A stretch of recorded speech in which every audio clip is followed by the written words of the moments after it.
Okay, we are live. Good evening and welcome to our program here on Pitchfork Radio. As previously discussed last week in our opening episode, our purpose here is to speak with, talk about, and highlight the people, world-renowned, and those making waves in their own communities who are action-oriented.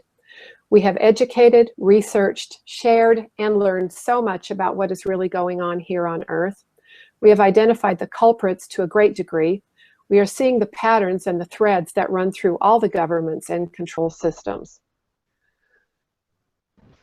And we recognize that they are not indeed what we have been taught historically about them. There can be no question about the intent of those currently holding the purse strings of power as to what their plan for our future is. We are being murdered in cold blood. We are being imprisoned without cause. We are being forced off our property, having our children stolen from us. We are being systematically poisoned through our air, food, and water. And we are being laughed at and scorned in the so-called halls of justice, which should really be pronounced just us. My personal life experience, which has launched me to this place in my life, comes through the medical and religious link in the always connected chain of control. I am a naturopathic doctor by trade and an ex-Mormon by affiliation. The untangling of the lies in those two aspects of the control grid has allowed me to continue to identify, uncover, and learn about how it is all connected. So many people see part of that big picture, but they close their minds when their personal sacred cow is attacked. Of course, because of the way we've been programmed, we are able to successfully compartmentalize off the aspects of our awareness or consciousness to keep our safety zones well protected. Apparently, I don't have that ability, or I lost it somewhere along the way. The people I am now connected with have a good view of the bigger picture and are fully capable of seeing and integrating various aspects or systems of the totally connected dark control grid, which we currently exist under. They are able to dissolve previously held belief systems, which we call BS, and to have a soul-level comprehension that, as Jordan Maxwell has told us, nothing is what we think it is. With that foundation laid, I'd like to introduce my guests for this evening. My good friend Patricia Aiken will be collaborating with me on the show at the first part of what we do here as we present our experience this last week, February 5th, at the memorial service for Lavoy Finicum. That man who was brutally assassinated by those who are acting as agents for the dark entities behind this continual assault on our lives, our property, and our freedom. Patricia has spent many hours with the Bundy family, Carol, Ammon, occasionally Cliven, but mainly Ryan Bundy, being educated on the history behind their 25-year struggle with the so-called federal government. Because of her support for the Bundy Ranch, she was roped into having a radio show on Revolution Radio. It is now called Sacred Cow Barbecue, and it's on Thursday nights at 7 p.m. Pacific. She feels that her activist, scientist, science nerd, spiritual truth seeker selves have all met at an important intersection. With us also is Vlad Peric, a wonderful barbarian of a man living on Zagreb, Croatia, and I say barbarian with the highest level of respect possible. He is fighting the good fight for freedom there in his homeland with his activism. And I'll tell you a little bit more about Vlad as we get to that section of our show, but I invite you, Vlad, to join with me and Patricia as we discuss the situation now occurring in Oregon. So welcome both of you, and thank you so much for being here. Thanks for being invited. Really appreciate it. Thanks, Patricia, as well. Glad to be here, Michelle. So what's your feeling after our experience Friday at Kanab at the memorial service? Me? Well, you know, that was tremendously sad, tragic, and uplifting all at the same time. Absolutely. You know, it was, but in one of the most refreshing things about it, and I'll share the Utah Statewide Information and Analysis Center, unclassified official use only, what they had to say about it. But the thing that I found most refreshing was the two sheriff's departments that were there. And I remember one of the sheriffs saying to me, one of the deputies saying, "Oh yeah, I'm here to serve and protect." I mean, they were such nice men, so helpful, so public servant oriented. I was like, wow, have I just stepped into a time warp? It feels like 1960 America. with these two police, sheriff's departments here. Quite a difference from what we've been experiencing with other police entities. How'd you feel about him, Michelle? I know you talked with him for a while. I think that Michelle somehow dropped out of We've lost her. thing. Oh, no. Yeah. Oh no! Well, Vlad, how's things in Zagreb? Do you happen to know my friend? His name is Tom Sunic. He's an academician. I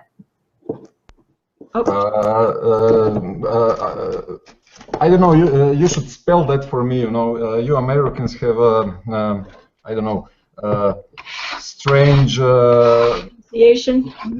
accent. When you pronounce our barbarian names. Yeah.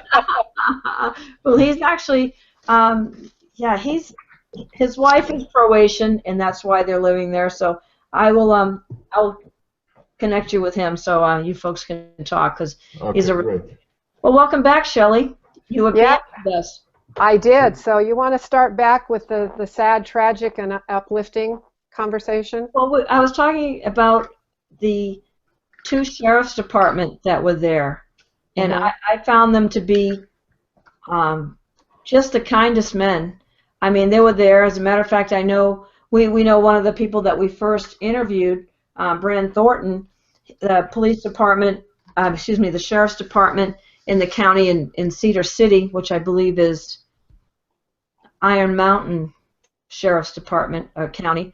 The sheriff said, "No, we agree with what you folks were doing up there, and you're safe with us here and whatnot." So I thought that was pretty nice. And there were two other sheriff's departments that were there supporting this event, and they were definitely there for support. And it was very, very refreshing to have some civil servants that remember what they're there to do.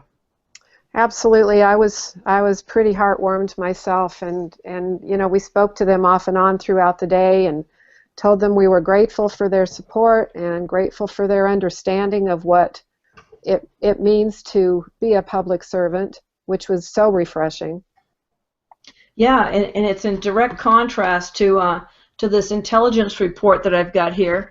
While no credible threats to law enforcement are present at this time, armed extremists are expected to travel through Utah, some of which may see this event as a tipping point and potentially shift towards more violent action. A number of individuals, several of whom were present at the Burns, Oregon occupation, are planning caravans from Utah and Nevada to travel to the funeral in show of support. Oh, for crying out loud. Remember what the sheriff told us about his conversation with the feds when they tried to come in and gobble up the hotel rooms? Yeah, he told them to beat the street, get out of here. Take a hike. So basically what they did then is they employed an overhead plane that just circled and circled and circled. All day. Yeah. Yeah, that's a good use of taxpayer money. Oh, it works perfectly for me. I totally endorse it. Yeah, here it is, threat analysis. Currently, they assess no credible threat to law enforcement or public safety. The Finicum family has requested a quiet private service. However, extremists may utilize such a high-profile funeral for media attention or to further ideological beliefs. In conjunction with the funeral, several social events have been planned in Kanab, Utah over the weekend, which could provide an environment for extremist activity. Yeah, we might even hold hands and sing Kumbaya. Which is pretty much what we all did. Yeah. Really? Yeah, let's listen to the rest of this. It's so heinous. With the amount of support on social media, which some domestic terror extremists involved in the funeral have received, law enforcement should remain cognizant of the likelihood of the presence of domestic extremists traveling within their area of responsibility. These may include both militia extremists and sovereign citizen extremists. Caravans of individuals traveling to the funeral service may be comprised of one or more armed extremists.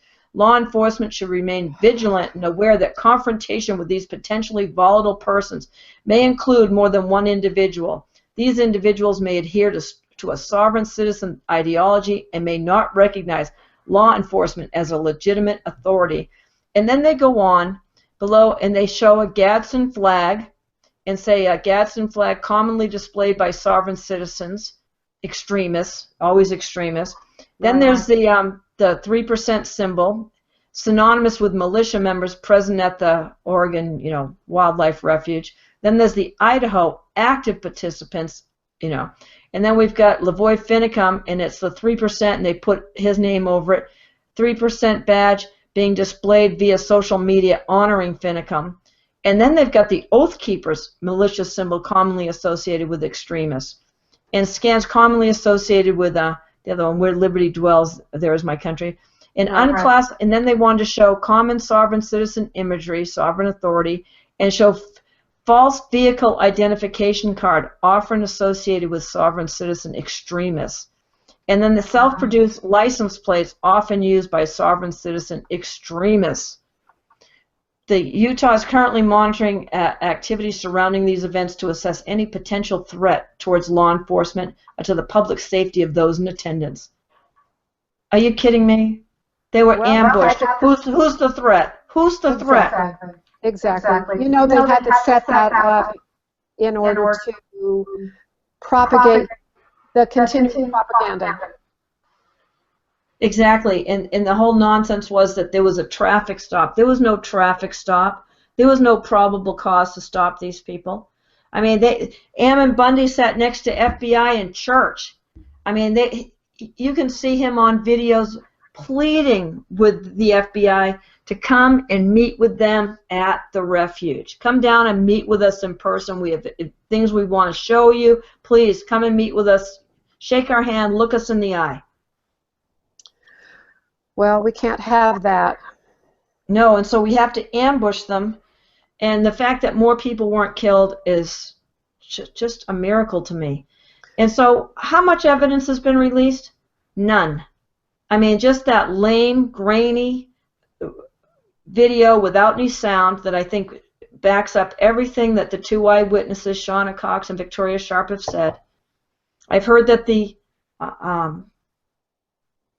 vehicle, his truck, is in the Oregon State impound, and it's wrapped in tarps so no one can see it. Don't think they'll be releasing that soon. No dash cams, no body cams. Just ridiculous. And it's very sad. Traffic stop? No, he didn't. They were ambushing them. They were already shooting at them from behind. He was trying to get to the county line, didn't realize that there was an ambush ahead. And it's clearly an ambush because there are shooters that come out from behind the trees. And that's seen even in their uncut, evidentiary. Yes. Yeah, exactly. Bull crap. I'm really trying to monitor my language here. Well, thankfully, I used up my quota, my annual quota of the F word last week, so I'll be okay tonight. Okay, very good. We don't have to worry about that. I didn't. Yeah. Okay, good, Brett. All right, Vlad. Glad to hear it. Yeah, you don't have to worry about Vlad. He's very proficient and prolific in that department. So what do we know now, other than Lavoy has been created into a martyr, which I really believe they thought they could manage in their propaganda, and it has rallied people all over the country because this is happening all over the country. We spoke with a gentleman there at the service who told us that this was actually going on in Texas, and it's not because he has ceased to pay his grazing fees or anything else. They've just decided they want that land. Exactly. I talked to ranchers from Oklahoma, New Mexico. I know there were people from far and wide. Absolutely. Not to mention the 3,500 people that we estimated to be in that church building. Yeah. Every room, every hall, every nook and cranny was filled to overflow standing capacity. And you know what's amazing to me about that, Michelle, is that, well, there were probably people that just came from work. Kanab only has less than 5,000 residents. So yes. The people that probably came from work, paid their respects, and left, had to get back to work. Because I know there was people in Las Vegas that wanted to go and couldn't because they couldn't get the time off work. And so that was on a Friday. If it was on a Saturday, I think they could have had much more attendance there. And Oh, probably. It would have been spilling out the doors, I'm sure. Right. Yeah, standing room only and beyond. Now, have you heard this rumor that they are moving Ammon somewhere?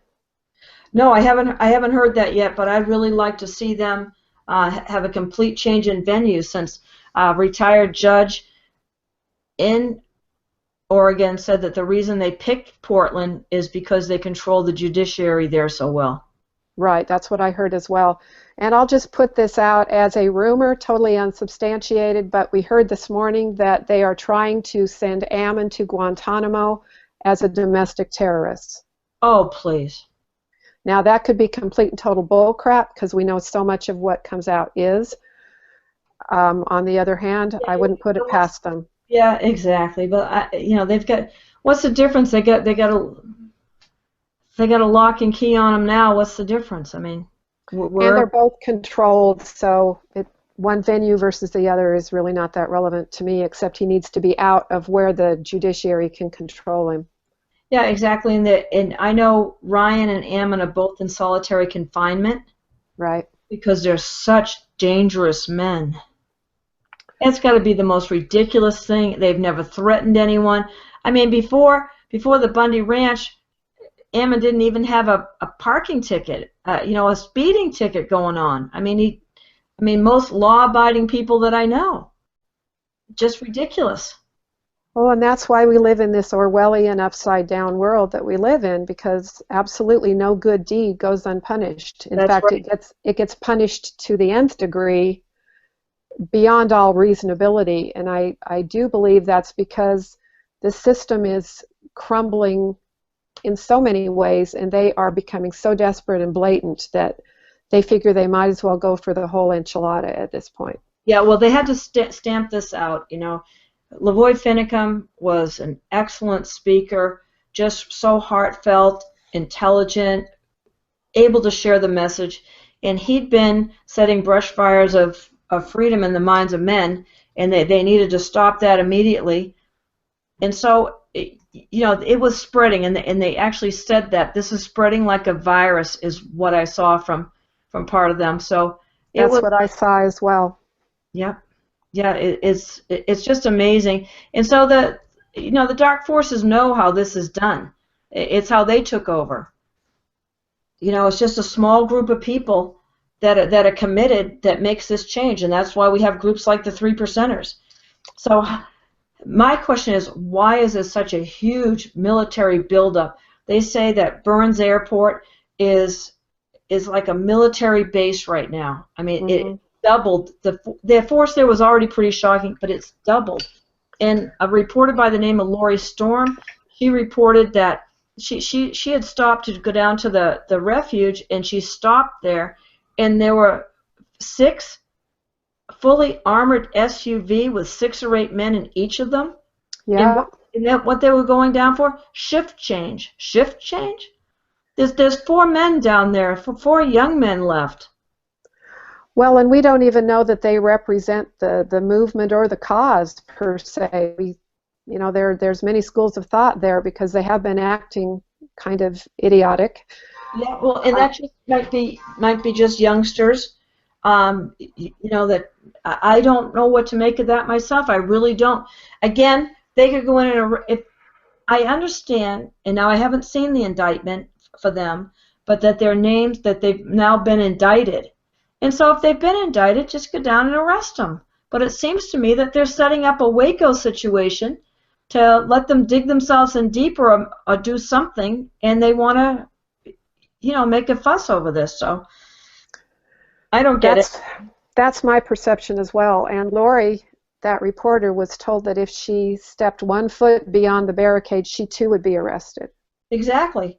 I know these people, they're clowns. I mean, and I think the thing that's most disturbing to me is how the townspeople are being treated. There's ranchers up there. Anyone that had gone down to the refuge to meet with them is being harassed. And I don't mean just, taunted.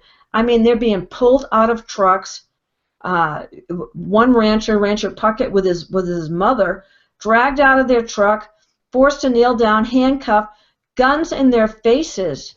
And one had a boot on his neck and was told to shut up about this. Exactly. I mean, this is America? No, this is Stalin-esque America. And they're using the same tactics and techniques, absolutely. Yep. What do you know about this sealed indictment? Anything other than we know it's sealed and that they were not able to attend their own grand jury hearing? Yeah, that's ridiculous. Here the judge refuses to let them out on bail because she says they're a flight risk and they won't show up for their court proceedings. Excuse me? And then they're not allowed to attend their court proceeding, the grand jury indictment against them. Exactly. And you know why? Because they would educate that jury and the jury would refuse to indict them, and they couldn't stand that. And they had so little to go on that they have to seal these charges while they concoct some new ones. It's just shocking. Yes, exactly. They're writing the rules as they go along. Tragic, sad, but it is a major awakening across the country, and I'm hoping that it is the awakening we've been waiting for. Well, we'll see. Vlad, it's Bolshevik America. Does that sound like it to you? I mean, talk to us. Well, it sounds like more like I don't know, fascist state, you know, more and more every day. Yeah. So from our perspective, from this side of the ocean, America is just a cowardly bully and nothing more than that. So it looks to me that there is a great deficit of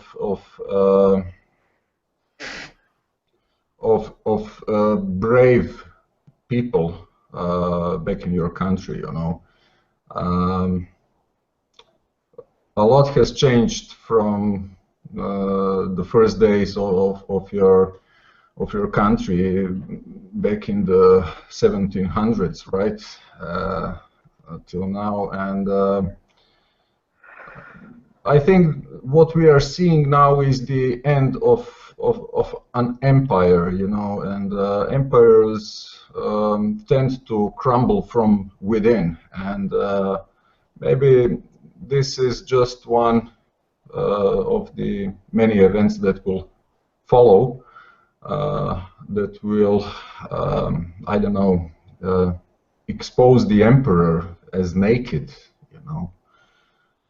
That's how I see it from this side of the ocean, you know. You know, it's interesting.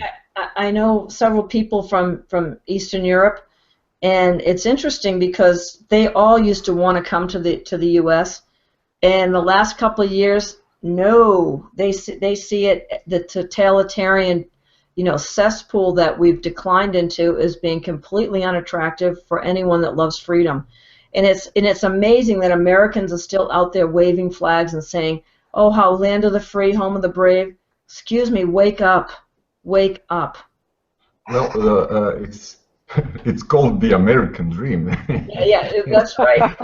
You have to be asleep to believe it. Exactly. Who said it? George Carlin, I think. Yeah, that's right. George Carlin. Yeah. Well, I was in the United States a couple of years ago in Atlanta, Georgia, and it was quite an experience for me. You know, I come from a small country that has I don't know, 4.2 million people population. You know, and the first thing that I noticed is that many people look like zombies, you know, and especially in the morning and in the afternoon, you know. In the evening, the atmosphere goes a little bit, you know, loose, something like that. But during the day, something like that. But during the day, it's I don't know, amazing. A lot of people reminded me of zombies, you know. And what I noticed is that there is still a strong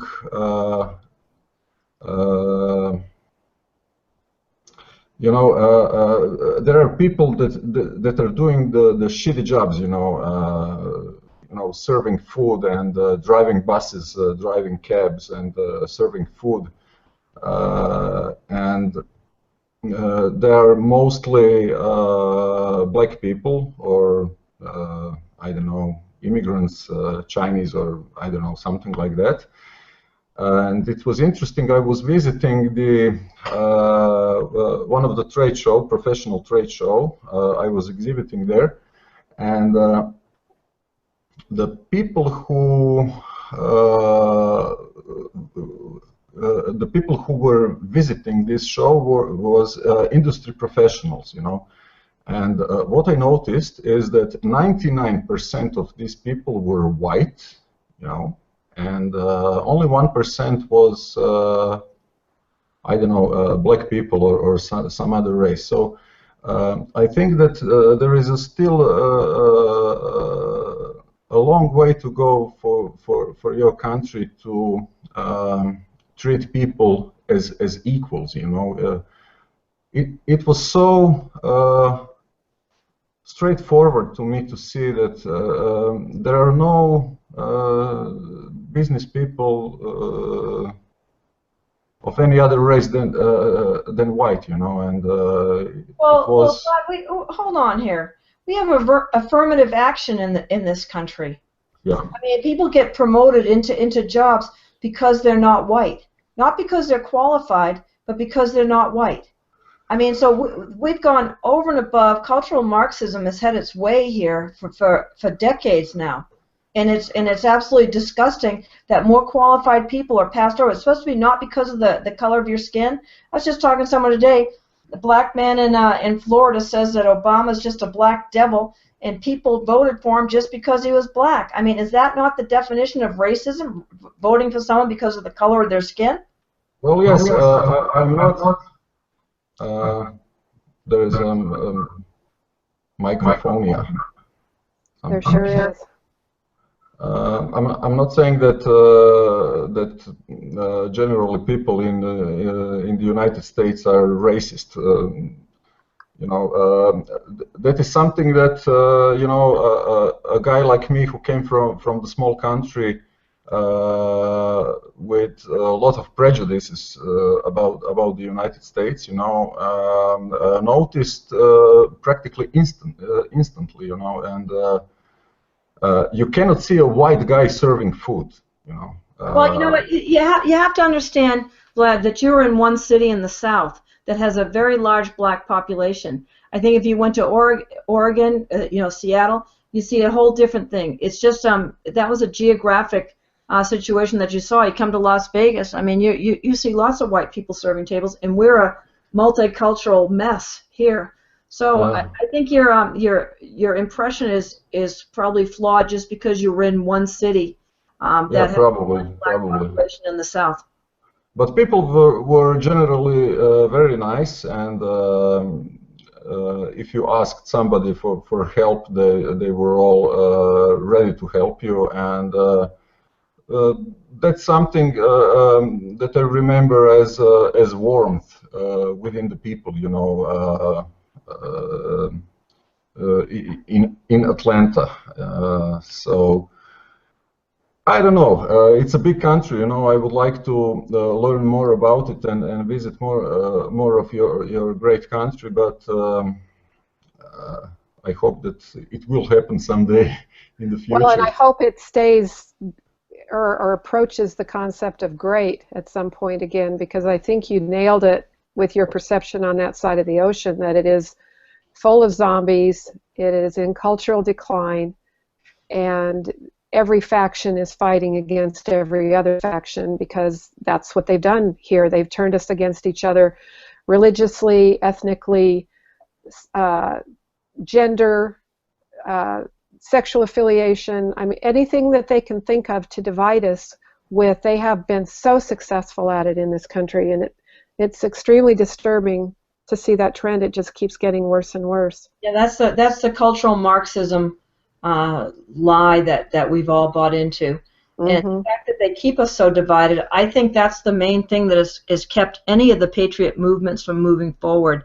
you know, and I just look, when I look at, you know, of course there's a million trolls out. Every troll from here to Tel Aviv is oh my gosh, it's so frustrating. I don't even like to read articles. I mean, because it's just this year that I was able to actually post some comments in the Review Journal that people say, oh, I didn't know that. Put the truth about the Bundy Ranch, because, man, you'd be eaten alive by the trolls. But you know what? We don't even need trolls, because people are so factionated, Yes. factualized. They're in these factions that, you know, if someone made a comment on a video I was watching about Lavoie, you know, earlier today, and they were saying about something, oh, like Yeshua or Yahashua or whatever, you know, they've got this whole thing going on. Well, didn't the next comment, didn't they just slam that guy and get all over him? Hey, listen, we got to leave people, you know, we're supposed to be here, you know, and let people have their religious beliefs that they want. Why does everybody have to find fault with everybody else? That's what they're doing until we can get some unity going here. And I say white people and people that are concerned about freedom need to band together. Yep, I'm hoping that that's what's going to happen as a result of this martyrdom with Lavoie. I really hope so. Yeah, you know, I got an email from someone, and they said their man that her husband works with is a kind of a Fox News, you know, conservative, which is no conservative at all, and he actually usually sides with the government and everything. Oh, this opened his eyes. He's singing a new tune right now. So hopefully we're gonna see more of that.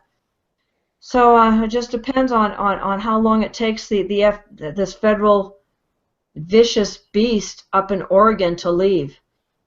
Right. I mean, it'd be really interesting. They have to put down this insurrection that they're finding with peaceful good men, and make an example out of people that they don't try anything like this again.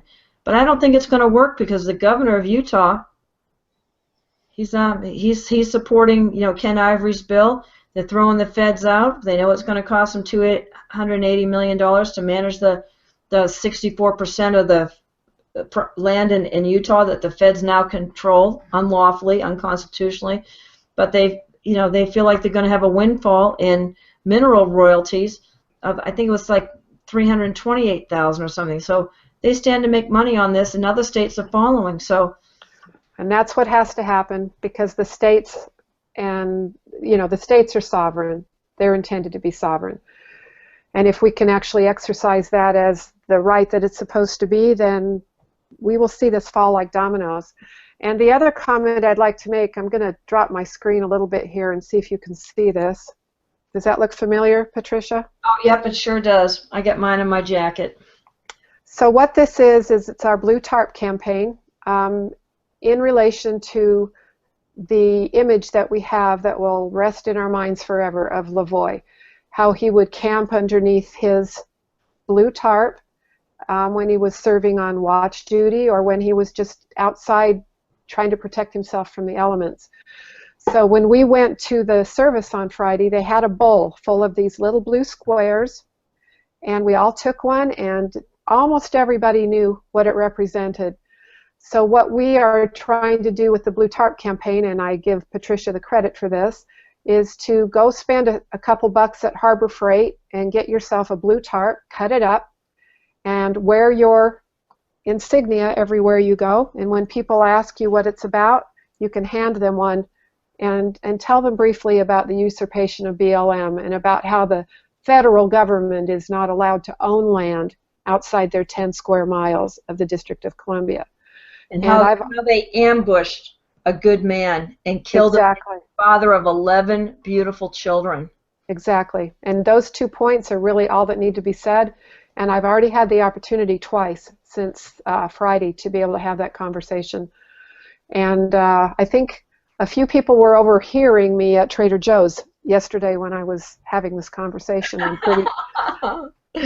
you could see lights going on in formerly fogged up eyes. It was pretty interesting. Oh, the zombies awake. Yes. Mm-hmm. Yeah. So that would be my recommendation to people who view this video, is to please join our Blue Tarp campaign. And all those that need understanding, all you need to know is BLM is a subcontractor for the federal government, and constitutionally if we need to rest upon that, there is no right for them to own any land outside their own little federal bubble of jurisdiction. And the story of what happened to Lavoie, those 2 points. And it could spread like ground fire. It really could if we could get this going. Well, yeah, it's great. And so we'll send you one, Vlad. We don't want you cutting up a tarp on our account. But, hey, an 8 by 10 foot tarp here will yield 2,800 2-inch squares. And you can make them 3-inch if you want. But I know people will ask, what's that thing on your jacket about? What's that for? So put them on all your clothes. Don't leave home without one. And I wrote on mine in blue marker, R.I.P. Lavoie. Oh, good idea. Good idea. Oh, even better. People are going to ask what that's about. Awesome. Well, I hope that'll go big. Michelle, what was your impression of the family, of the children? Intelligent, well-read, extremely strong, powerful people. There is no way I could have done what those people did in the same condition should my husband or father have been murdered, assassinated in cold blood for no reason whatsoever. And there's no way I could have done that. What strong, amazing people. Exactly. He had a profound effect on them. When I saw one of the girls, her name, Ariana, I think, she was holding a press conference, and I couldn't do it. Things that she was saying, I would have been a puddle of tears. I'm amazed at their strength. And the press conference they held afterwards, it wasn't really a press conference. They were just reading a statement to the press before the horse procession started. Yes. Just amazing. And and we've got to have a long talk about this, because here we have the Mormon people. You come out of a deep-rooted Mormon background. They know the Constitution. They support the Constitution. They're patriots. Yet the Salt Lake Tribune, or the paper out of Salt Lake, was completely bashing them. The church has not supported them as a whole. I don't get the disconnect here. Do you? The disconnect is the 501c3 status of the church. Absolutely, yeah, I see that. I'm gonna my show this week. I'm gonna say anybody that's in a 501c3 church needs to leave, because they are a tool of the government to control the masses. And the government knows this. They're always a couple steps ahead of us. They understand that 1776 would not have happened with 501c3 churches. The pastors were the one that educated the people about freedom and about what needed to happen. So they can't have that happen again. They actually called, I know this was back 2006, maybe 2005. They called all the pastors to Washington, as many as want to come. I think they gave them a free trip, and a pastor's going to take a free trip. And they got them together, and they told them that they needed to be the government's, eyes and ears. And if they had anybody in their congregation that was anti-government, they needed to rat them out. Absolutely. Part of the reason I left the church in 1990 was because I became so intimately familiar with the relationship, the bed buddy relationship between the churches and the government. And it was getting to the point where you pay your tithing, they have to report that. You show up for church, they have to count your presence and report that. And it was, like a little microcosm of what we're experiencing as the macrocosm now, where all of your moves are monitored, and who you talk to and your relationships and affiliations are monitored. And because I'm a natural health practitioner, I began my trip away from the church long before I actually left, because I was being perceived as a pariah. People would actually move to the other side of the hallway when I would walk past so that they didn't get whatever I had on me on them. I was also told in pretty much no uncertain terms that healers are only allowed to do that if they have the priesthood, so that God can flow through them. And I said, well, what about the fact that Joseph Smith ordained his own wife, Emma, with the priesthood? And they had no answer for that, except that, well, that was then, this is now. Yeah, they're very convenient in how they argue about this. So, Well, I didn't want to sidetrack us on the Mormon issue. It's just really interesting to me that I know so many good Mormon people. The Bundys are strong Mormons, yet the church, you know, the 501c3, I don't know. I just want to know more about that. But well, it's the disconnect. There's a lot of avenues of disconnect between the people and the headquarters. And I know that for the most part, Mormons do honor the Constitution, and they believe that the Constitution was divinely inspired.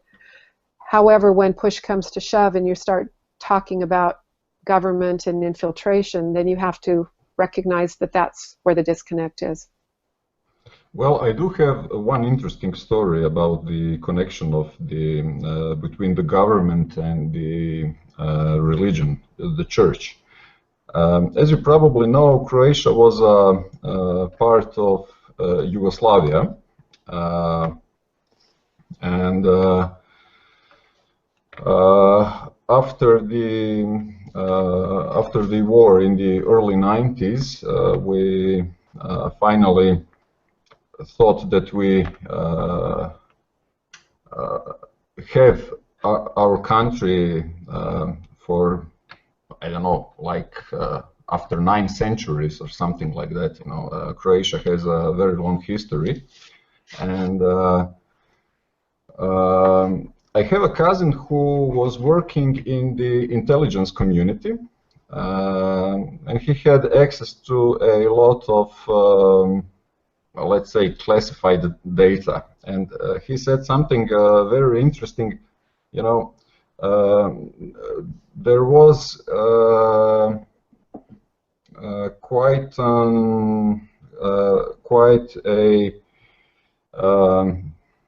I don't know, disturbing relationship between the church and the communist government back then.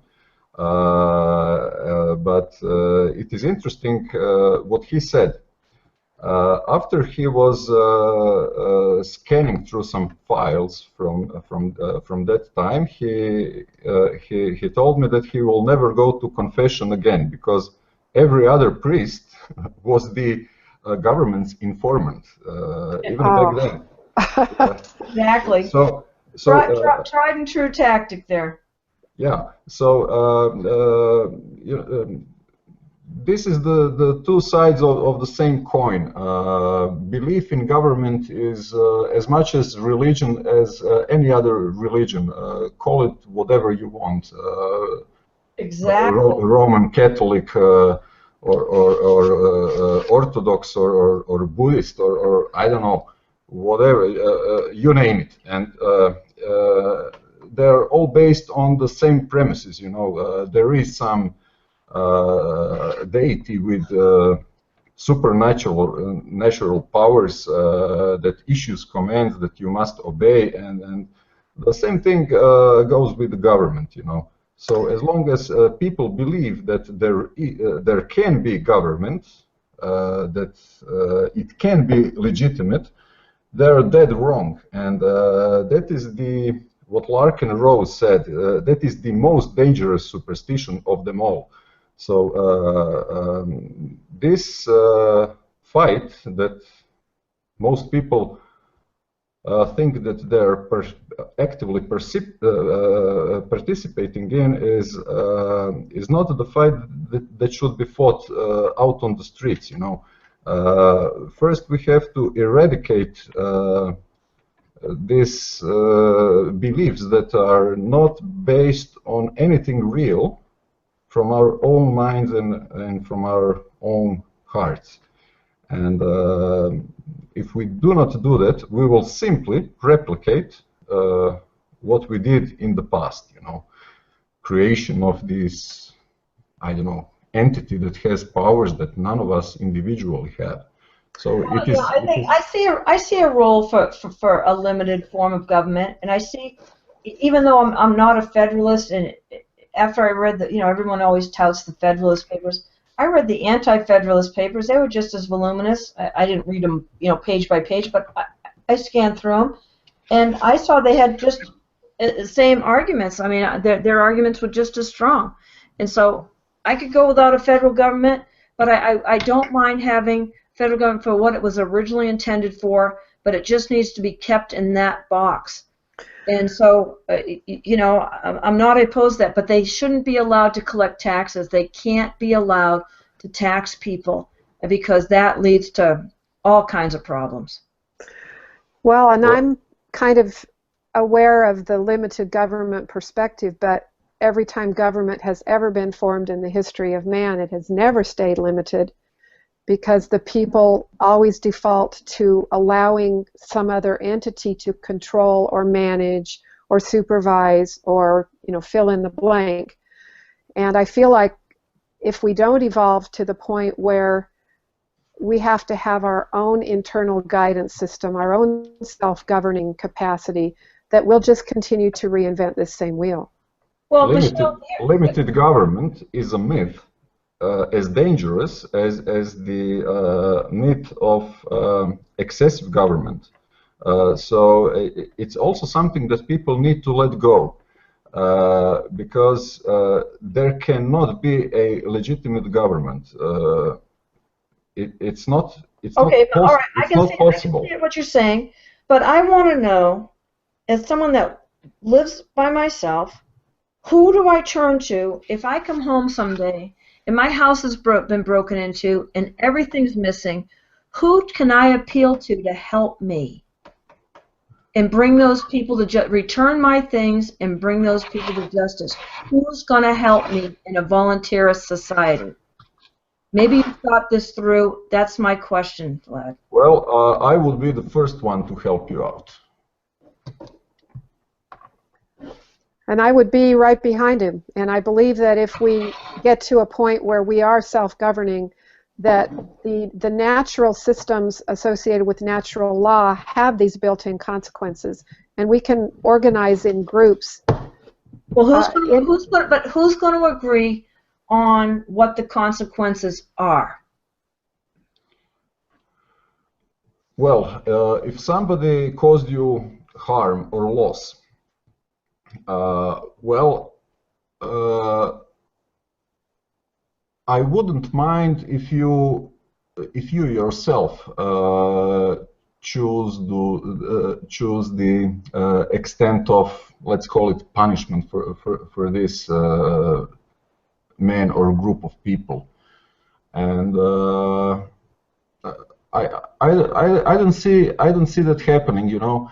A lot of people are asking themselves a similar question: what will happen if we don't have government? You know, and I would strongly advise you to if you haven't already, I strongly advise you to read the Larkin Rose's book that is called The Most Dangerous Superstition. I think it's only 10 or 15 bucks on the Amazon. You can order it there. You can even find a PDF on the internet. You know, he is great at explaining these things. You know, you cannot give to a single group of people powers that you yourself do not have, and expect them to use that power wisely and within the limits that will preserve everybody's rights, you know. And that is a very dangerous kind of thinking that the government is, I don't know, necessary evil, but it can be good if we keep it restrained and small and limited to perform certain duties, you know. You had that opportunity 240 years ago, you know, and that path has been explored. And look what happened, you know. Yes, but you know that the founders themselves said that there should be a revolution every 25 years, that the tree of liberty needed to be watered with the blood of patriots regularly, that that the cost of freedom was eternal vigilance, and yet we've been lulled to sleep. And so it's not the fact that the founders had it wrong, I don't think. You know, I agree with Patrick Henry when he said, "I smell a rat." I believe it should have been "we the states" and not "we the people."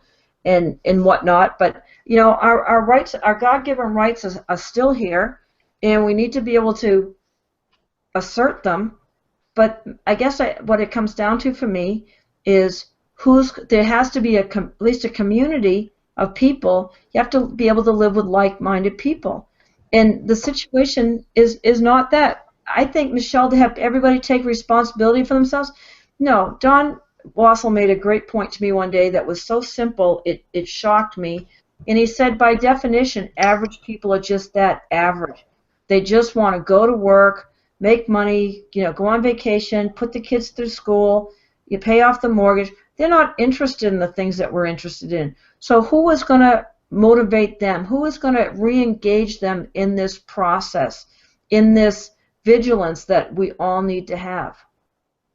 Well, and that's what it really does boil down to, because if people can be vigilant, they can be self-governing, and that's where we have short-circuited ourselves by deferring to external authority. Exactly.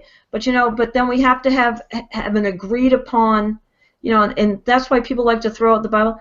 I think the rules in the Bible, not the Levitical rules, but the basic 10 Commandments, or the basic commandment is do no harm, needs to be agreed on. But we have to agree on what is harmful to someone. Why? Why?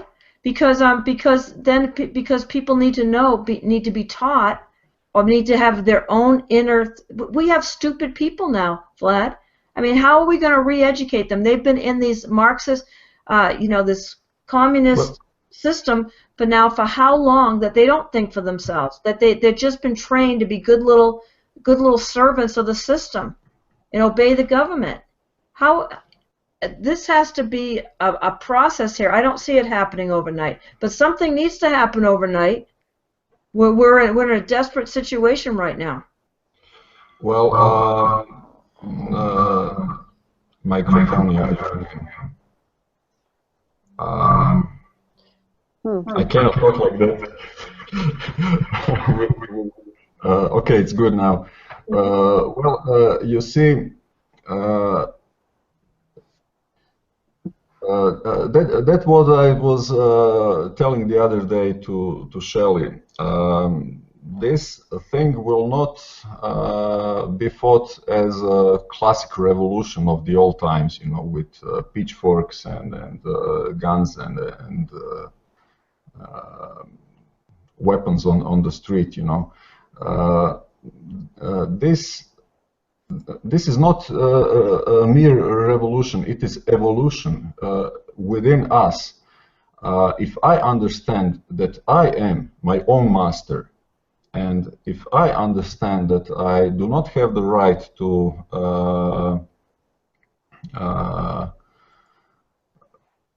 trespass, if I don't have a right to steal something of yours, to cause any harm to you, I understand that you are also your own master, you know, and when a certain amount of people will understand that they are their own masters, they will not engage into initiation of violence against other people, you know. And when you say, okay, let's have a limited government, you are expressively denying that that possibility of self-governing, you know, because you're advocating that somebody else needs to get things done or get things in order because somebody might do something to another man. So but there's some practical realities here that I don't see going with that, and I don't see going from that to the tyranny that we're suffering under now to everybody being responsible for themselves. We've made people less and less responsible. We've created this nanny state where we take care of people from cradle to grave, and it's a disaster. So I don't see this big shift. I think it needs to be more gradual. So are you saying that you do not want authoritarian nanny, but you want to have a good nanny?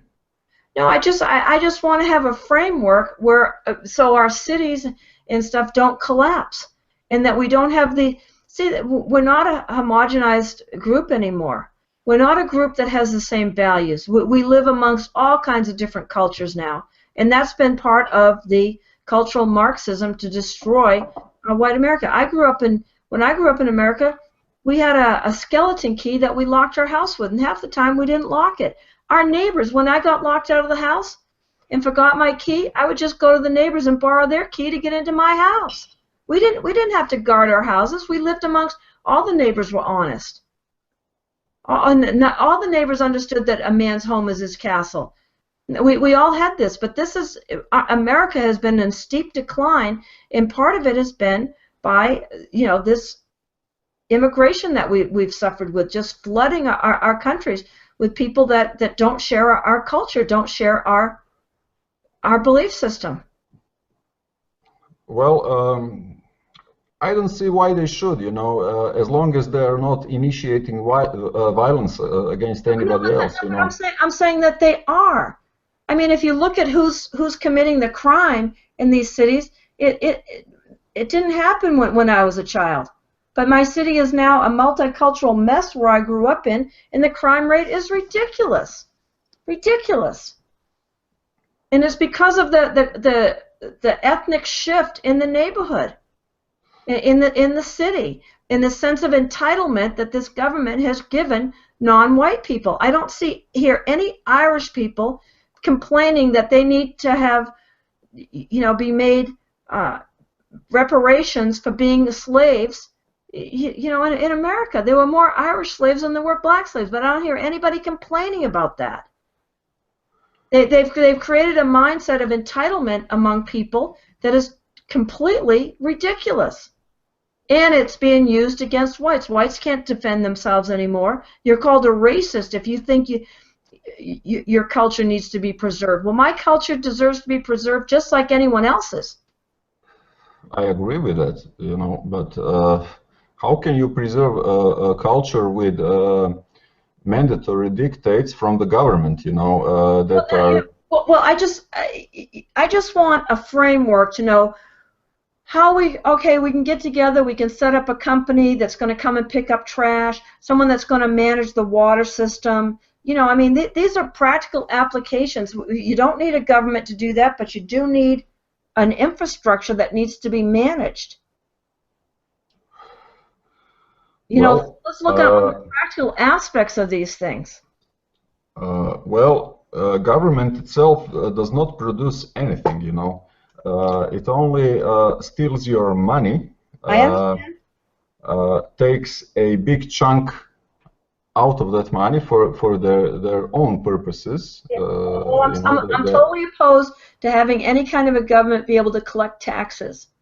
I just want to know that there's some organizations within a community that I live in that are going to, you know, be able to keep the sewer system running. You know, before we had public health infrastructure like, you know, water purification, you know, filtered water and what have you, sewage pickup. I mean, the disease rate was off the scale. That's when we had rampant diseases. But since the public health infrastructure has been put in place, I mean, we have healthier people now.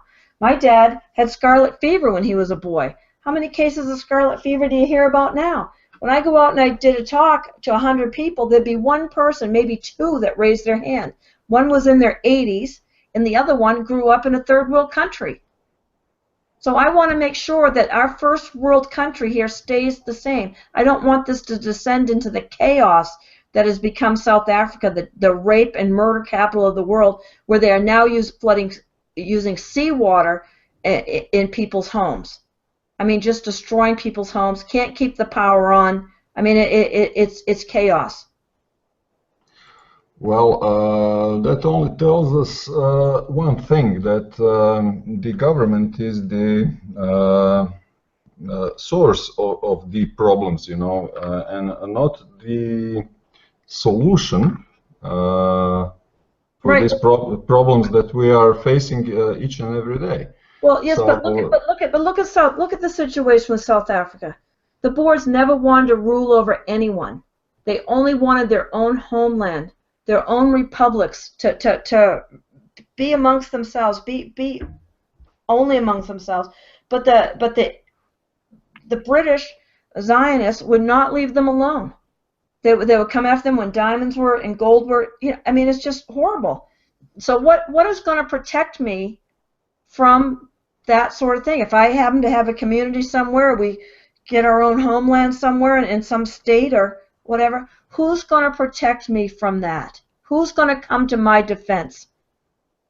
Certainly not the government, because they are the main oppressor everywhere in the world. Okay, well, I'm saying that, but what organization is going to pick this up? Explain to me how this works in practical terms. I get the concept, I really do. I totally agree with the concept, but I have to know the practical outworkings of it. I don't mean to be disagreeable here, but I just want to understand how it's really going to work in the real world. Well, why don't you ask yourself a question? What would you do to make it practical in the real world, And you would be amazed about the amount of possibilities that will come to your mind when thinking about it, If you just eliminate the idea of government as this necessary evil, you will see that there would be no British invading South Africa. There would be no Americans invading God knows how many countries around the whole world. Do you think that the peasant in Germany in 1939, when he was milking the cow, was thinking, well, let's invade Poland tomorrow. I don't like the people. Wars are always a government ruse, and they always have to set up a straw man argument or a false flag event to get good people to come and fight for them and do that patriotic bullshit. I get that. I totally get that. Okay, so I just want to see how, in practical terms, how this is going to work. I just want to have someone explain that to me. So you want me to ask myself the question? I know I can't stay in a city like Las Vegas. That's what I know. When this thing collapses, I can't be here. It will be a turkey shoot. Well, I don't know. You have to do something about it yourself. You can't expect somebody to come over there and fix your own problems. Okay, well, let me ask you about Croatia. Let me ask you about Croatia, because I feel like the situation in the war that started in the 90s was all engineered, and it exploded over an economic collapse. Yes, it was. It was a well-organized heist that is spanning over 2 decades from now, and it's all engineered, because people, once again, as many times in the written history of human race, fell for the same old tricks, Let's remove this certain government and let's install a government that we think will suit us well, and everything will be, peachy. But the government itself is a illusionary construct. You cannot even prove that it exists in reality. It exists only in minds of the people. That's right. It's to control the mind. But to me, now correct me if I'm wrong, because I wasn't there. You were obviously there. The ethnic division was a main driving force in that war. Ethnicity is not a construct. I mean, it is a reality. As much as people would like it to be, it is a reality. And you've got centuries-old hatreds and distrust and, axes to grind, and that was fueled in this situation.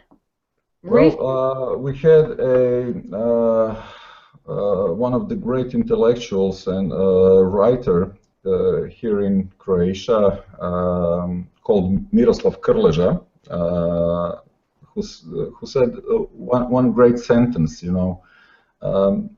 This area of the world was always in some kind of turmoil, you know, throughout the history.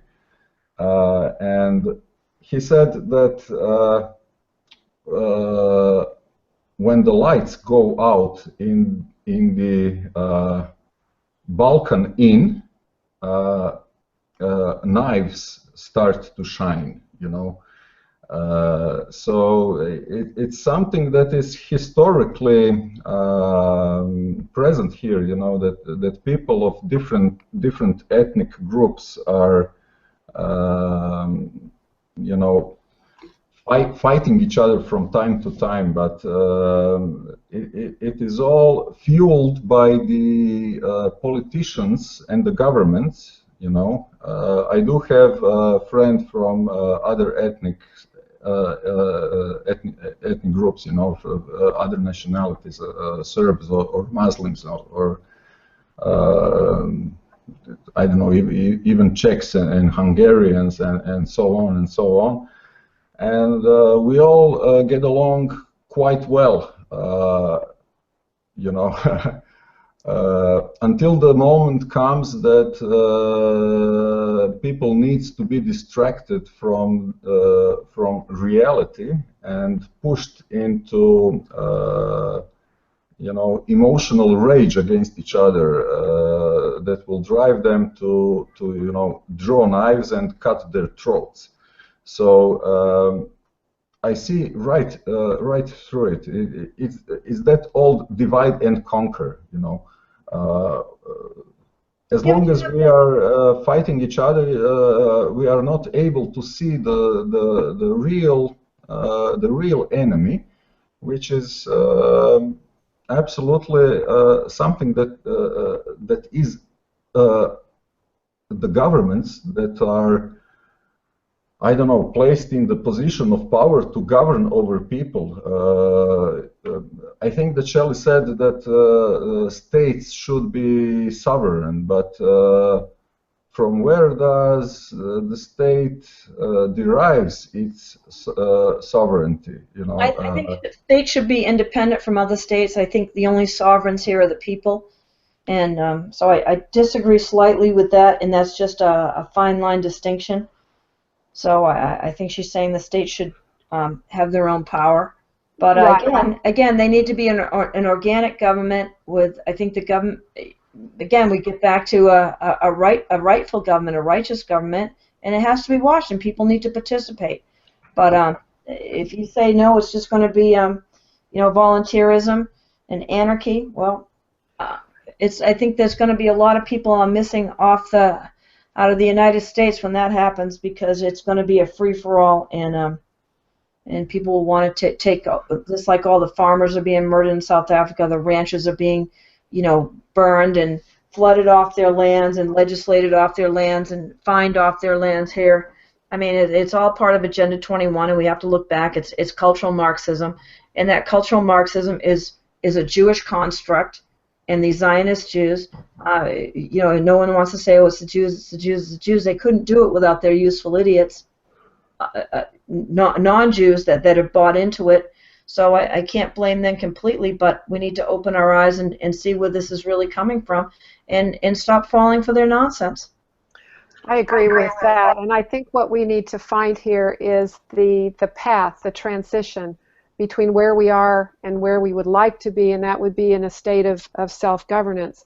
But there is going to have to be an evolution of consciousness, and it's going to have to take place in the minds and the hearts of the people. And I don't know how we can force that process, but I know it's occurring.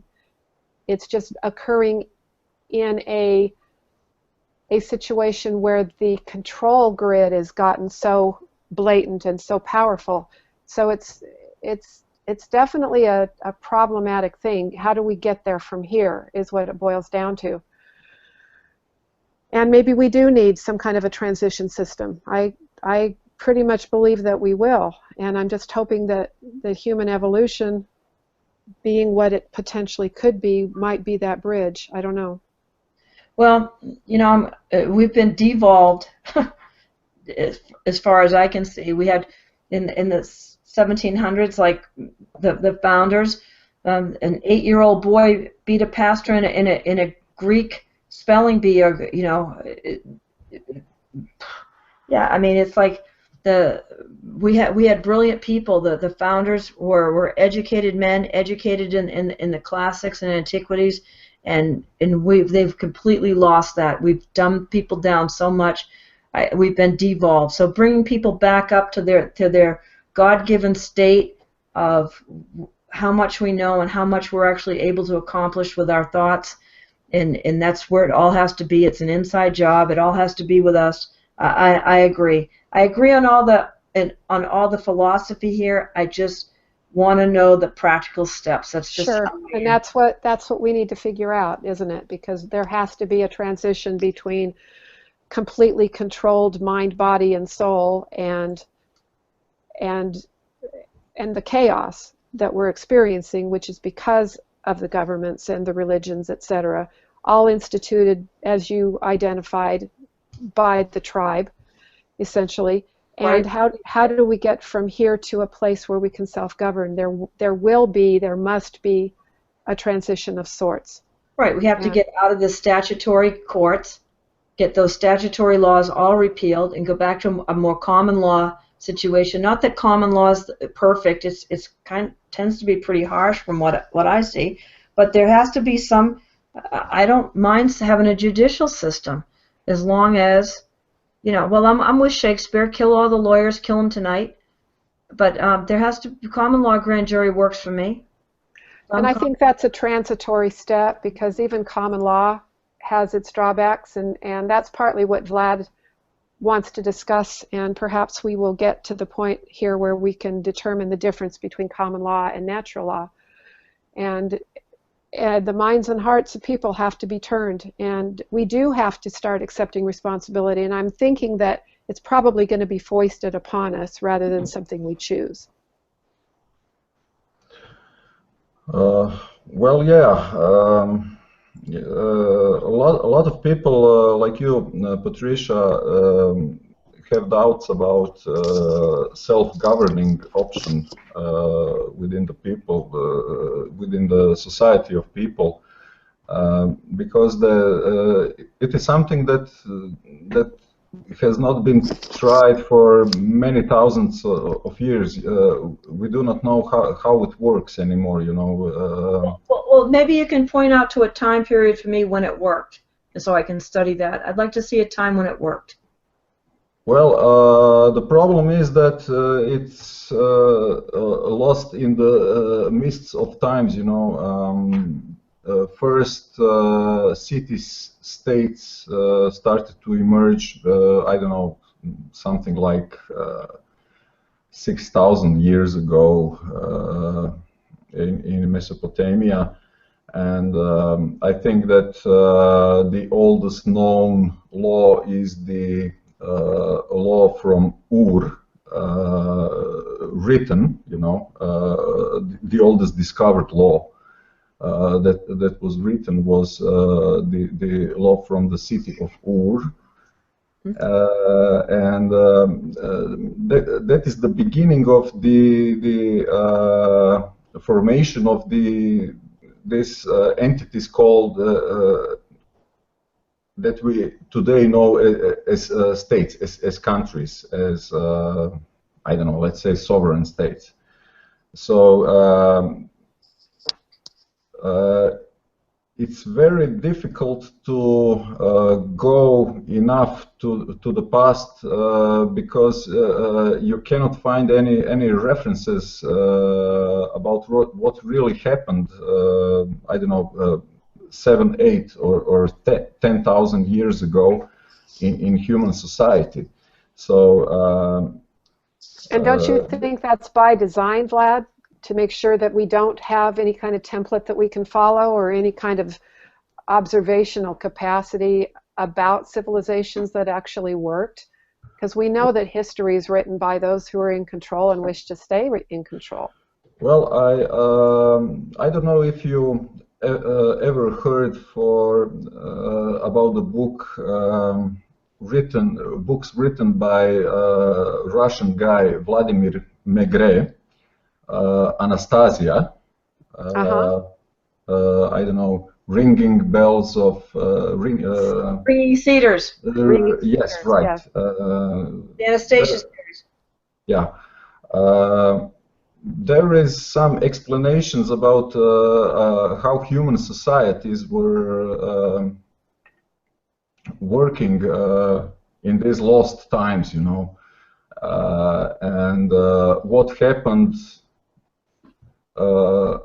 along the way that enslaved humanity, you know, and I recommend for anybody that did not read these books to read them. They're very spiritual, and everything is said about the system that we are surrounded with today in these books. How did we get there, and why did we get there, and what can be done to reverse this situation. We have to look inside of us. We have to learn who we are, and I understand when people like you, Patricia, are having doubts about how things would function without some centralized authority to take care of certain aspects of our society. But the problem is that people do not understand who they are. You know, if you do not understand who is your master from within, you know, if you do not experience something that Mark Passio, the great American teacher, from my point of view, explained as internal monarchy, you know, so the monarchy situation when, okay, there is one master, you know, and if you understand that you are your own master, natural law will provide for us the experience of external anarchy, you know. So this is the situation when there is no ruler imposed from the outside, you know. And it's only natural. But if people are experiencing the condition that he called internal anarchy, so it is the condition where people do not understand that they are their own masters. And right. Well, I see. But you know, I've talked to excuse me. Let me just finish. All right. I'm sorry. So, what will they experience is external monarchy. So, the ruler imposed on them from the outside. So, the key question is, do we understand who we really are? If we understand who we really are, then we understand the kind of behavior that we can exercise with our fellow human beings. You know, we cannot initiate violence against anybody in any case, but if somebody chooses to initiate violence against us, we do have every right to defend ourselves, including the use of deadly force. So once we are in balance with our feminine side and our masculine side, action side of ourselves, we can experience the behavior in human society when there will be violence, but the violence will be dealt with appropriately. You know, there was one debate about what would happen if suddenly all of the police, all of the power of the government ceased to exist. What would happen on the street? And some people think that there would be absolute chaos. You know, our animal nature would somebody be unleashed, you know, and that people would form raiding parties and go around and looting and killing and raping everybody on their way. But with a well-armed population, these psychopaths, I guarantee you, would not live to see another sunset. So I think that a lot of fear is engraved into people's minds about what would happen if there would be no government. I will tell you what I think. What this world would be like if there were no governments at all. I believe that we would very soon be exploring our solar system and beyond, you know, because the governments themselves are the great suppressor of the technologies available to us even as we speak. I think that removing the government, every form of government, even the small miniature governments, are the best thing that we can do at this point of history of human race. Okay, well, you know, I agree. An armed society is a polite society. I completely agree with that. And everyone should be armed. It's your responsibility. You know, of course, that's the first thing they want to take away. But here's my question. Now, Shelley, you and I knew Linda Livesey very, very well. You know, and I talked to her her and her husband Lynn, lots of hours about different like communes that they lived in. They'd always tried to do this kind of free, you know, we'll all manage ourselves and everything. And those situations always fell apart because there were always people that were freeloaders. There were always people that wanted to be the boss and be in charge, and there was, you know, it never worked out. So I see that as just a little microcosm of this macrocosm that Vlad's suggesting. It's not a fear that I have. I don't think the government's doing a great job. I just think you're right. It has to be. People have to be more evolved. But boy, I don't know too many people more evolved than Linda was. And of course, they weren't part of the problem. But you know, if people are so messed up, I don't see this working without some rules, without a rule of law. Like Orania seems to be doing well, but they have rules. People are happy to be there. Well, as long as something is voluntary, you know, as long as any kind of society. Personally, I wouldn't mind to be part of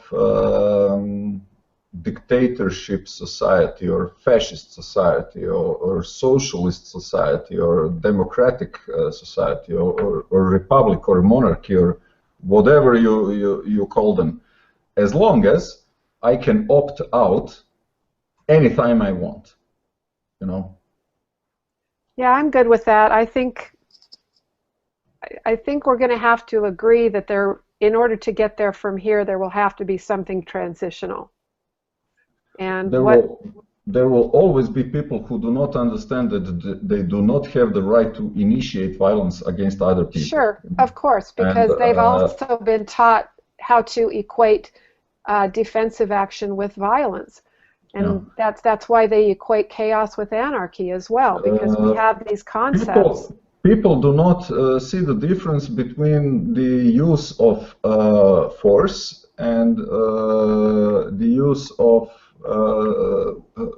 what what is actually force? You know, if I'm we use force in our everyday lives. If I'm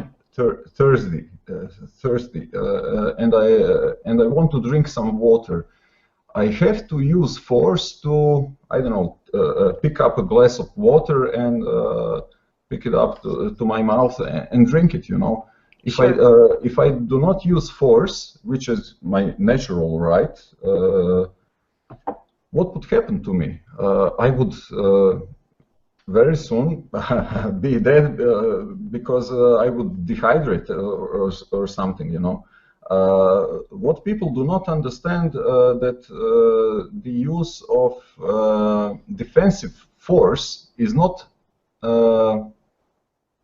violence, and when you see schools propagating zero tolerance to violence, it is utter and complete nonsense, because they do not recognize the right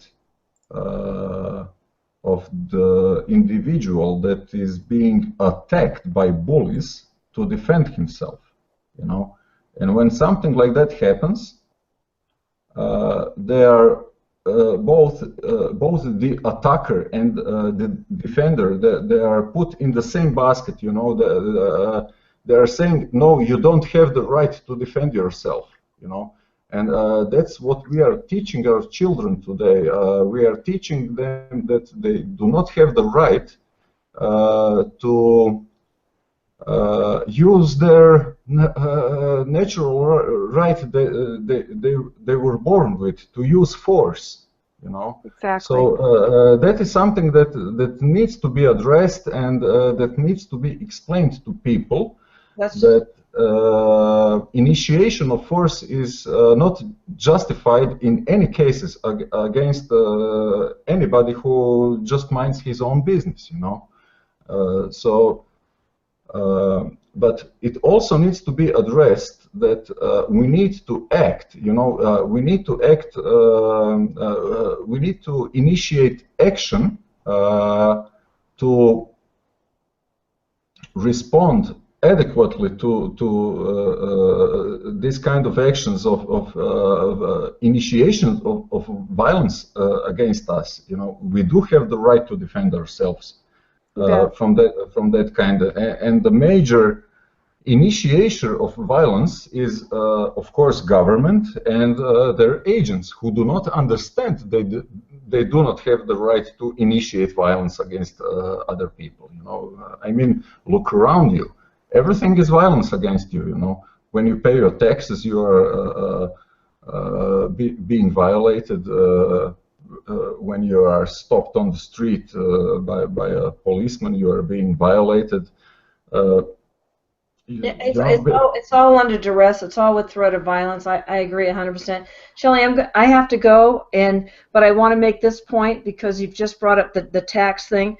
Very interestingly, I had a conversation with our friend Jim Cole recently, you know, from Maxim Labs, and he says the IRS agent that's been harassing him for years, it went on the stand, was asked what he did before he was an IRS agent.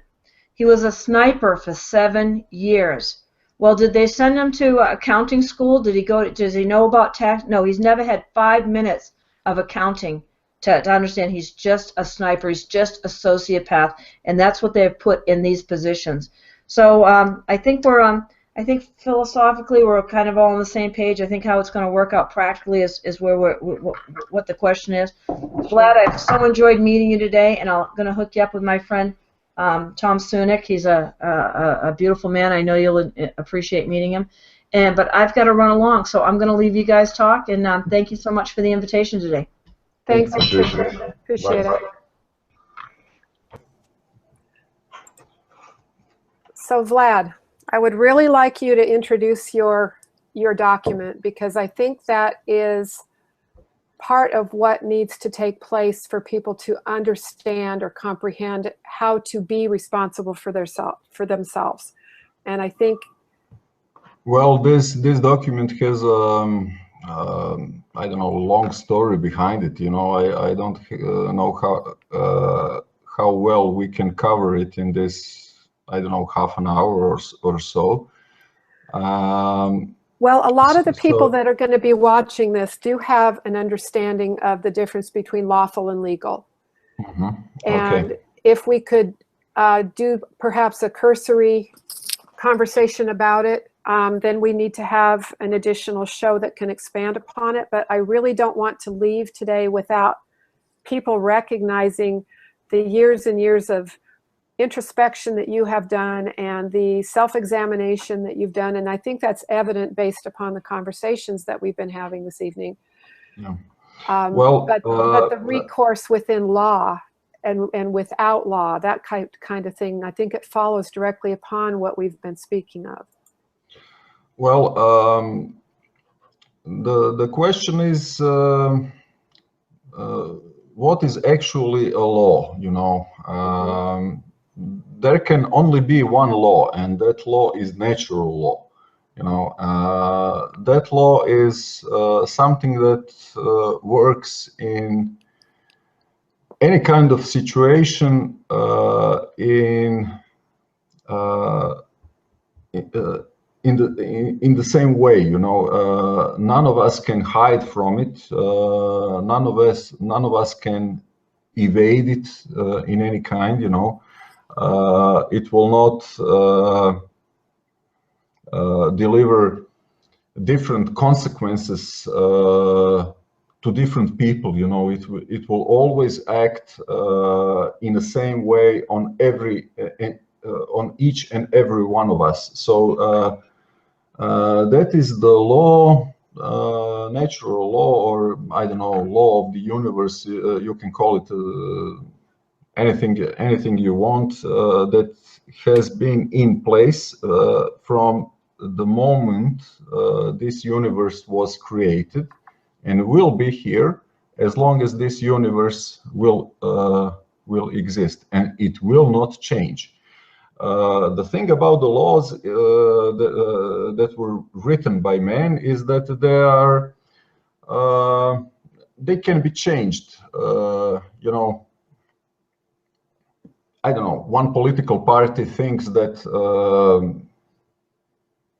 men should not drink, you know, and they will pass the laws that forbids people to drink, and I don't know, a couple of years later, there will be another government who will say, okay, this law is not okay, we will rewrite it, or we'll abolish it, or something like that.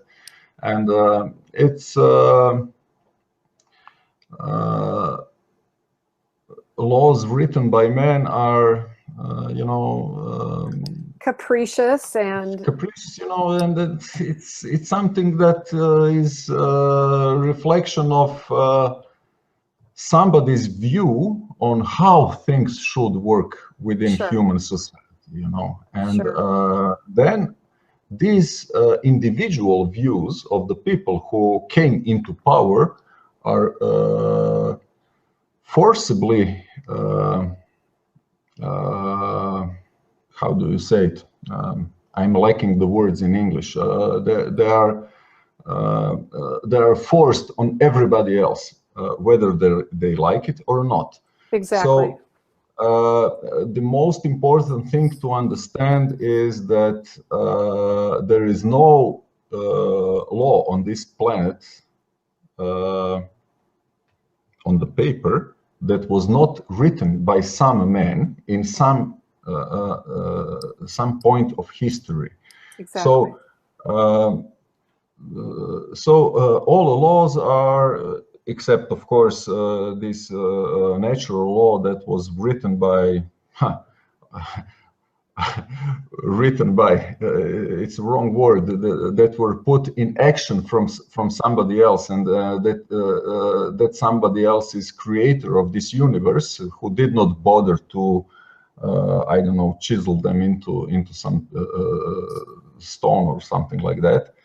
But they are here, and we are here to recognize them and harmonize our behavior with them, if we want to create order in our society, as the order is the all around us in the universe. You know, Exactly.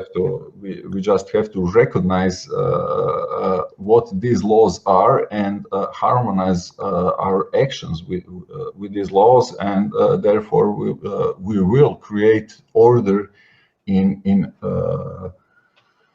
our reality here.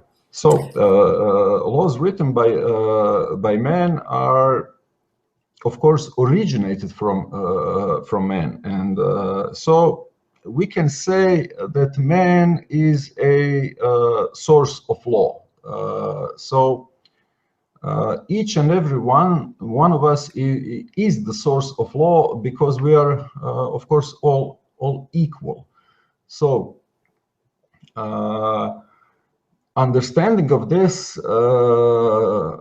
led me to understand that nobody can write a law that applies to me, no matter how it's called. You can call it Constitution, you can call it Universal Declaration of Human Rights, you can call it, I don't know, Magna Carta. Magna Carta. You can call it anything you like. It cannot apply to me. You know, it cannot apply to me, because I do not have the right to write laws for anybody else. And Exactly. nobody in the whole history of human race never had that right and never will have that right to write laws for somebody else and then use force to make them obey these so-called laws that he wrote on a piece of paper. So that led me to understanding that only law that I can write is the law that applies only to me. And since we do live in the illusionary system of law, where we are, where the legal person, you know, legal name is derived from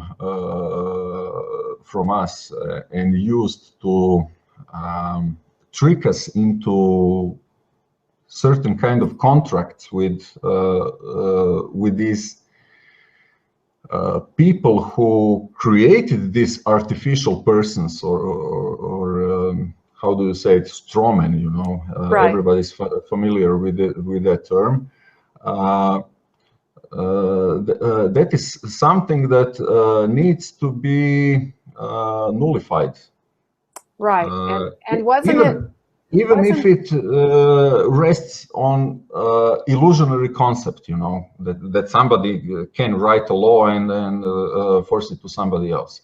It needs to be nullified, and this understanding that we cannot write the law for anybody else, and this understanding that we need to act honorably led me and a few of my colleagues and friends to create a document that is called Declaration of Non-Existence of Person. I think that you can, in the description of the video, you can put the link for the document, which is translated to English with the great help from friends in Canada and United States. Thank you, Heidi, and thank you, Jane, and thank you, Irina, for that. And everybody can read it. It's quite a simple document. It has, I don't know, like 6 pages, which, and out of these 6 pages are terms and conditions of that are applicable to anybody that chooses to interact with me, you know. So it is not only a declaration, but also a contract. Yes. It is also a contract. So the most important thing about this document is that we did not invoke any law ever written by anybody on this planet, you know, because if you invoke, I don't know, Magna Carta or Constitution or this Universal Declaration of Human Rights or UCC or any of these laws, they own you.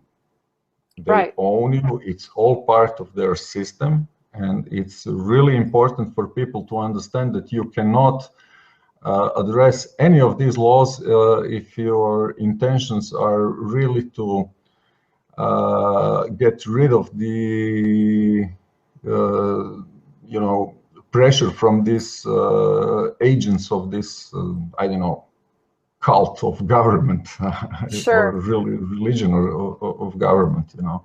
And the minute you start quoting the laws that were written by another who... Yes, you are playing their game on their home turf, and it's important to understand that they can change these rules or not follow their own rules whenever they choose to do so. So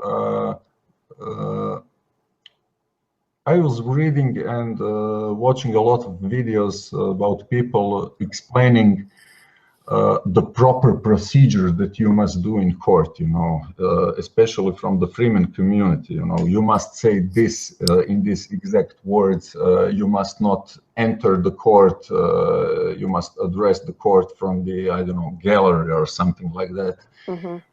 All of that is, from my point of view, quite useless, because sometimes it does work, but more often it does not work. So one must understand that you cannot win in their courts.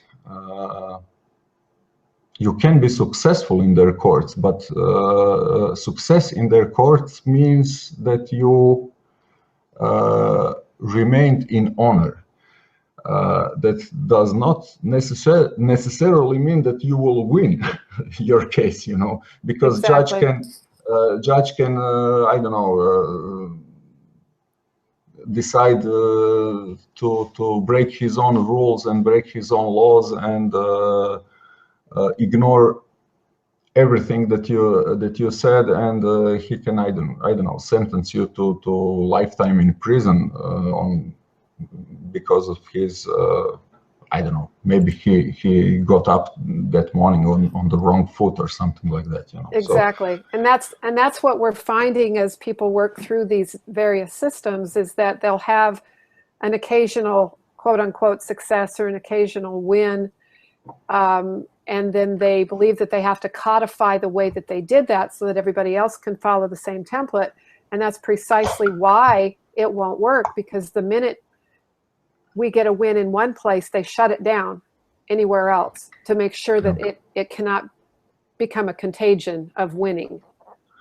Yes, because you know, when we come to their courts, when we enter their legal system, you know, when we try to use their weak points, you know, the loopholes that we found or something like that, we may think that we can be both successful and to win, I don't know, any court case. But it is also an illusion, you know. Judge can always decide to rule against you, and from my experience, what will happen?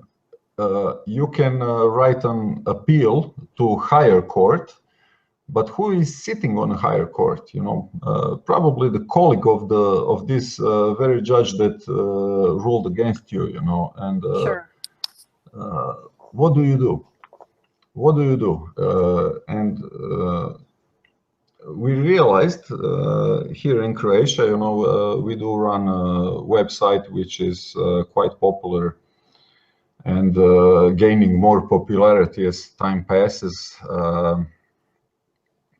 we realized that the only solution to this slavery problem, the only solution to the masters of this realm, alleged masters, I would say, you know, imposters or something like that, is to take them on out of their home turf to away turf, you know. Sure, like the teams, the home team and the away team. We've been playing as the away team for far too long. Yes, and we need to become the home team. Yes, we've been playing for as away team. We thought that we are playing basketball, you know, and we are not even aware that we are playing, I don't know, football on their turf, you know. Right. So they can kick our ass every time of the week as they choose to do. We cannot possibly have any success in their courts. So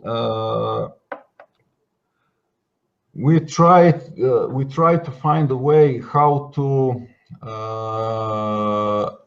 make them come to our turf where our rules apply. So we discovered a way to do so, and we did so. We created a court, you know. We used their laws to do that, you know, because we figured that we need some kind of, I don't know, I will use computer analogy. We need some kind of interface that will, like a tangent, that will touch their, you know, system of illusion and lies, and that will separate the space of the creation, life, and truth from their system of lies, deceit, and death, and illusion. And we find that that it is possible to do using their own laws if we want to have that interface. You know, we need some carrier to communicate between the real world and illusionary world where they reside. And that interface is called arbitrary court. It is established by their laws, you know, but it allows people to arrange everything that that will happen between that court if there is a contract between two parties, you know. Right. So I found one beautiful article in their law of arbitration that says if one party sends an offer to the other party for arbitration and the other party does not respond, it is considered that the contract of arbitration exists. So it is kind of a loophole that allows us to create a private court, and in combination with this document that we created, which is called Declaration of Non-Existence of Person, which is also a contract. Okay. We learned that we can bring before that court agents of the slavery system of control, namely police officers, judges, tax officers, inspectors of this and that. Sure. even the prime minister, even the president of the Croatia, because this law of arbitration defines all of them as possible parties to the contract of arbitration, you know. So that is the path that we took. So we created that court. It is fully operational now, and well, I am the vice president of that court, and go figure. So we'll try that path, you know. Why do we do that? Our intention is not to, you know,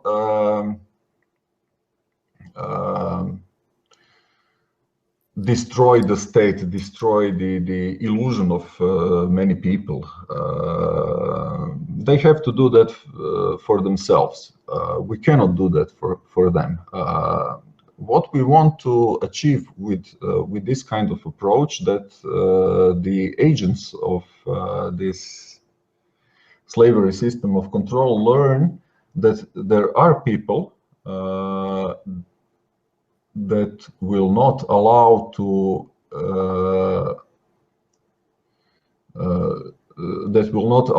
anybody to interfere in their lives, in their existence. We do understand that we own we own ourselves, and we do understand that we do not have the right to initiate any kind of violence to anybody else, and we chose to try to go on that path to make these agents of slavery system of control think twice. Will they choose to interact with us? Because it can be very costly for them, you know. Right. There are means to the problem before with this document that we created was the enforcement of this contract, you know. That's really what it always boils down to, is where's the enforcement? How do we enact that? Where is the enforcement? So now we do have the carrier that can be used to enforce this contract, because we will not bring, I don't know, the government of Croatia before this court. We will bring before this court the fucker that signed some kind of paper with demand towards me, you know. Exactly.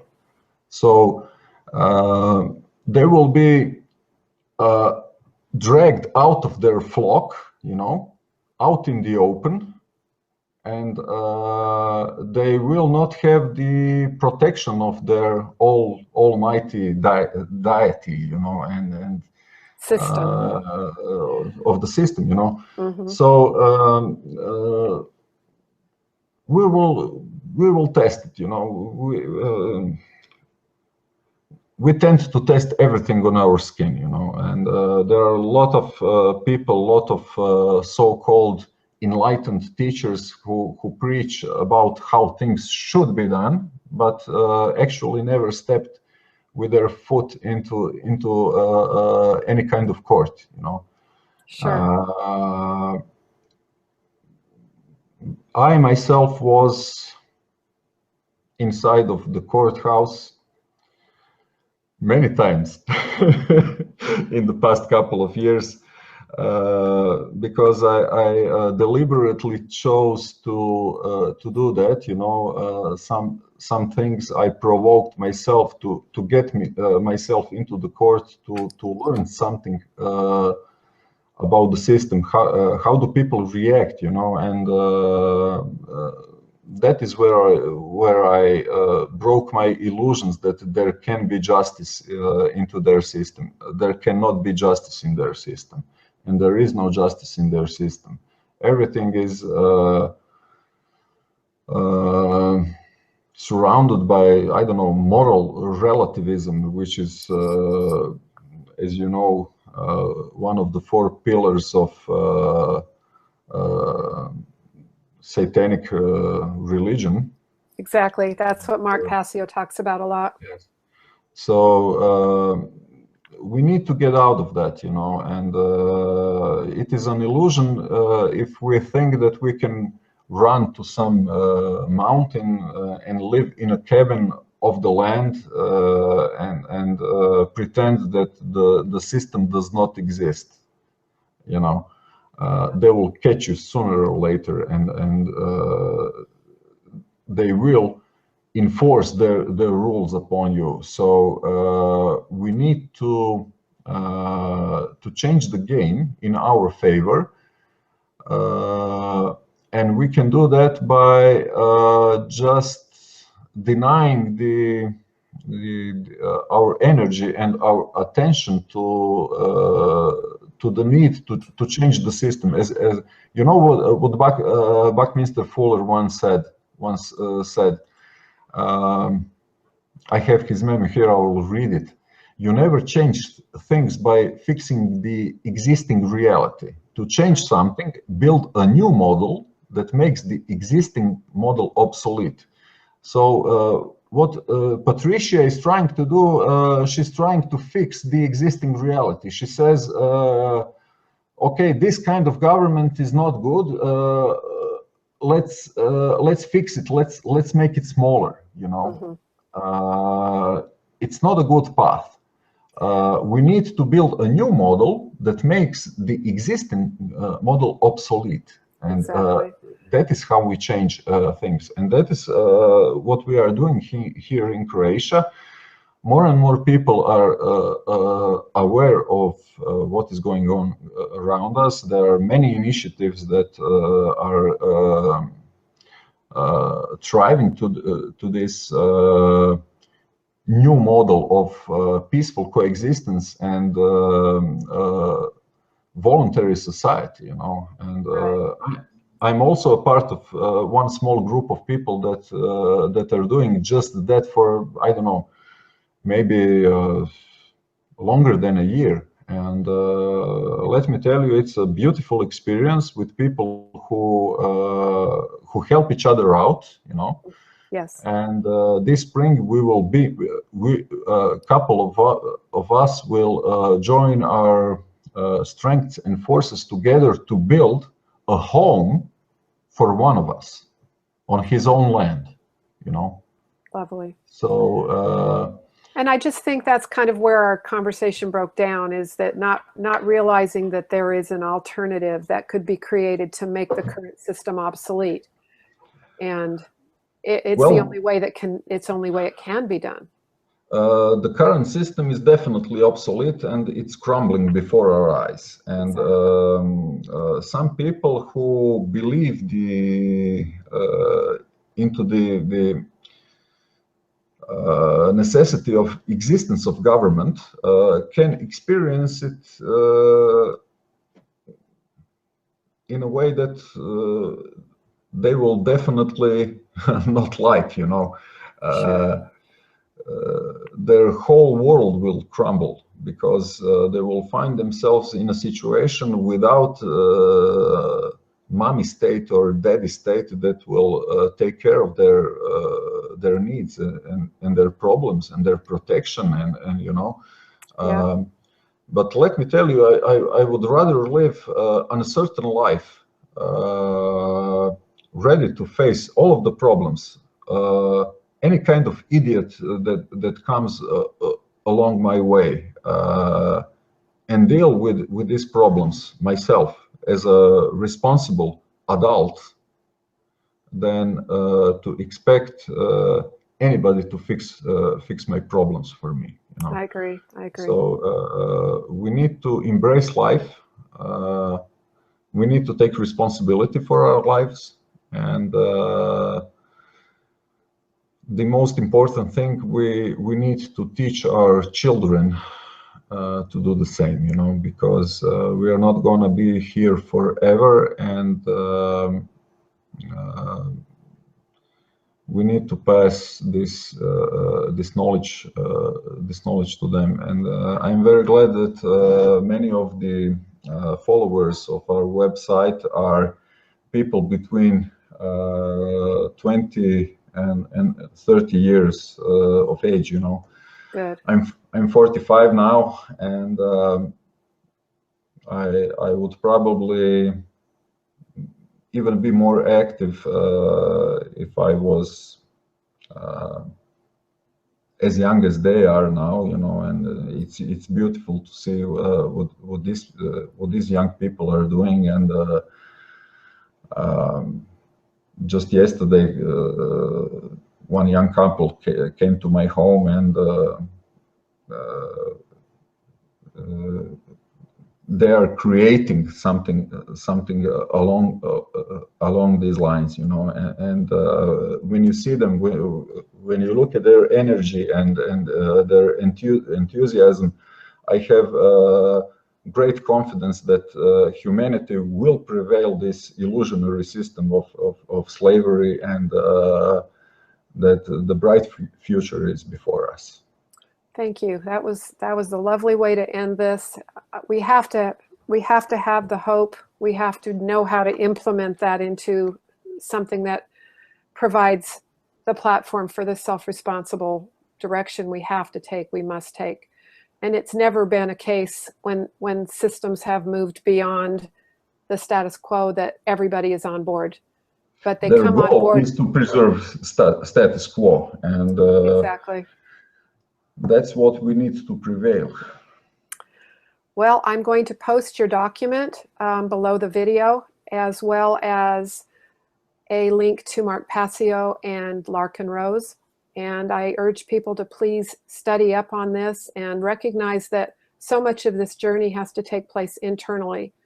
And it is our responsibility to see that happens. And it's our responsibility to make sure we teach our children how to be self-responsible and how to never initiate violence, and to understand the difference between violence and defensive behavior. And, absolutely. And to teach them that they do have the right to use force. Absolutely, in self-protection. As I will do now to drink this beautiful drink. Well, you enjoy that, and I appreciate you kind of going with the flow today, because it was really quite spontaneous at the last minute how this went. But I sometimes think that those conversations are ordained in the ethers, if you want to call it that, so that we can have a practical understanding of how this might manifest. I would just emphasize one thing: read, learn. All you have to do is read one book. That book is called The Most Dangerous Superstition, and you will definitely, yes, by Larkin Rose, and you will definitely lose all your beliefs that any kind of government is necessary, because Larkin Rose has a unique way to explain things, and if I was able to understand what he was saying, and English is not my my first language, I'm absolutely sure that you who do speak English, which is your mother tongue, that you will most definitely understand better than I could. So yes, read and learn. We will leave the viewers with that assignment, and if they wish to argue the concepts further, then they must be armed with that information. That's just the way it's going to be. You know, these questions are addressed many times in this book. What you know, statists always want answers to all of the possible problems that might arise from the life without government, you know. Yes. And yes. And they are using this argument to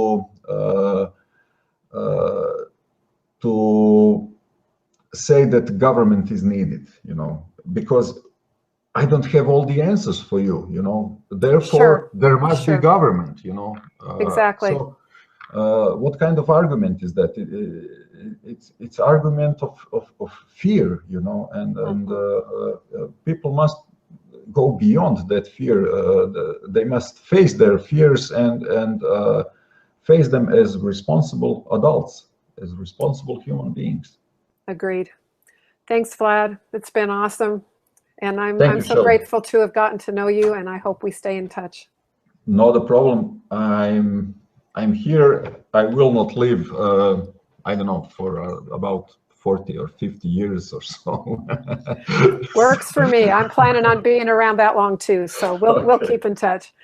Good night, Vlad. Thank you.